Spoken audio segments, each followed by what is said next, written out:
It's great to speak with you again, Rod. Right now it's my evening in China, and my morning and your evening in the U.S.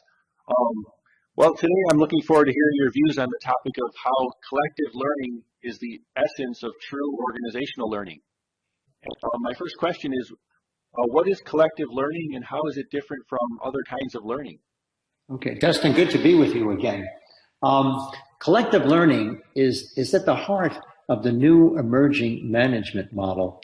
When you look at companies such as Google and Gore and Valve, Zappos, some of the best known companies, if you look closely at them, you notice that they are organized as networks, and as such are organized to leverage their collective intelligence. This is in contrast to traditional organizations, which are primarily designed to leverage individual intelligence. That's why in hierarchies we build top-down structures and give people command and control authority, so the smartest individuals wind up giving directions to everyone else. The new networked organizations see intelligence very, very differently. I think they realize that our highest form of intelligence is really collective intelligence. And this is where we are able to aggregate all the thinking of the full diversity of the people involved in the organizations. And by aggregating that, we're able to come up with a higher level of knowledge than any one of us can come up with individually. And let me give you an example of where that happened recently. There was a biomolecular problem that was causing a lot of difficulty. The world's best scientists have been working on it for 10 years, and despite that, they couldn't crack this puzzle problem they had. And so there was a professor at the University of Washington who had an online group called Fold It. He threw the problem out to that global community, and they solved the problem in 10 days. And I think that shows the power of collective intelligence. And so when organizations have processes where they're able to collate the collective intelligence within their organizations, this gives them an incredible asset when it comes to speed. So the primary difference between collective learning and individual learning is what we learn to do in schools. It's the idea that we gather knowledge and we become masters of it on an individual basis. Whereas collective learning is based on the idea that we continually combine the different information that we all have, and in so doing so, we're able to create a level of learning that is actually greater than the sum of the parts. Does collective learning mean that we erase the individual from the equation? What about No, that's a great question, and no, not at all. It's not a question of either or, it's a question of both and. But it's also a recognition that collective learning oftentimes achieves a higher level of result than individual learning by itself. However, collective learning is most powerful when we are bringing together the intelligence of highly intelligent, smart individuals.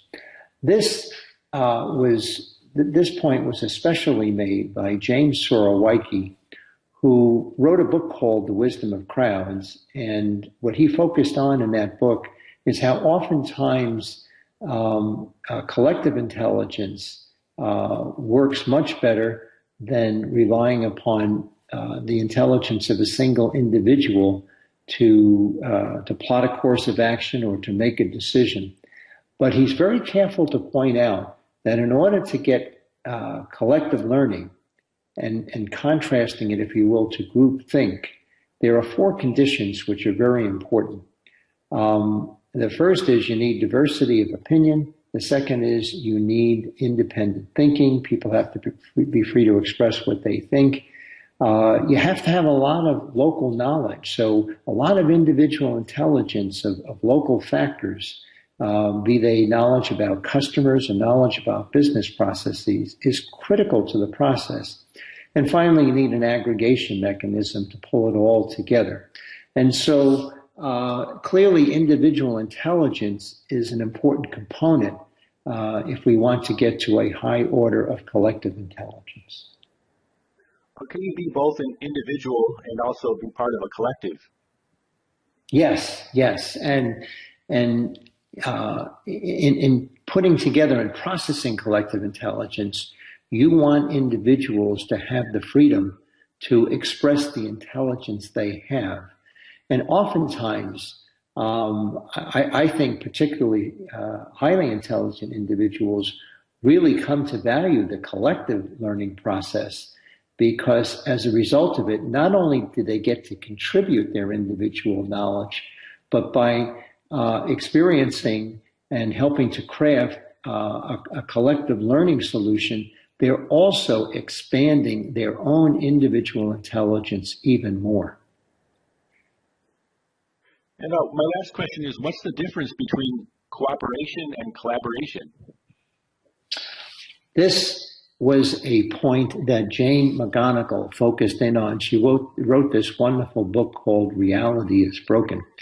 And I think a lot of times, especially those who come from traditional management backgrounds, they often perceive collaboration is just another term for cooperation.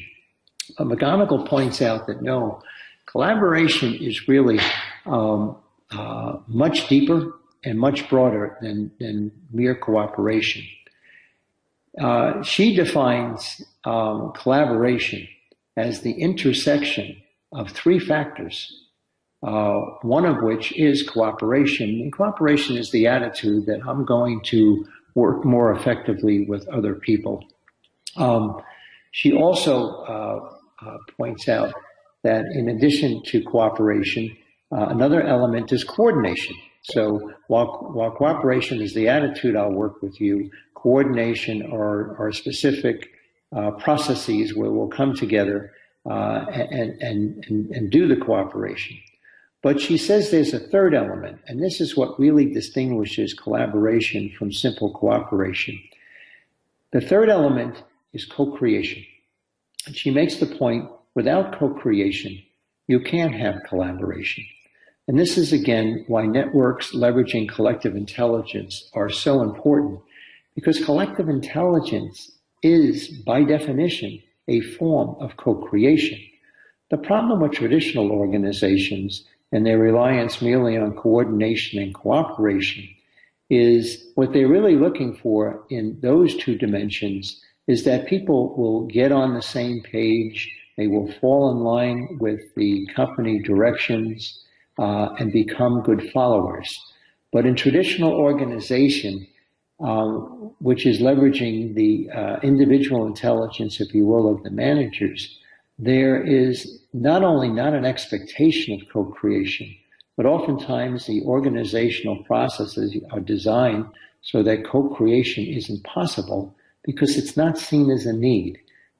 Creating is something that is essentially happens at the upper echelons, and there's no need for that to go out in the lower levels of the organization. Truly collaborative enterprises see it very differently. They see that co-creation by all people involved within the organization will lead to a situation where the organization is more likely to achieve a higher level of results faster and more quickly. And so you can see from that, because of this element of co-creation, collaboration is fundamentally different from mere cooperation. Thanks again for sharing today, Rod, and I hope we can continue to do our own collective learning with this blog and continue to evolve our discussions. Dustin, it's always a pleasure to speak with you. Thank you. Thank you.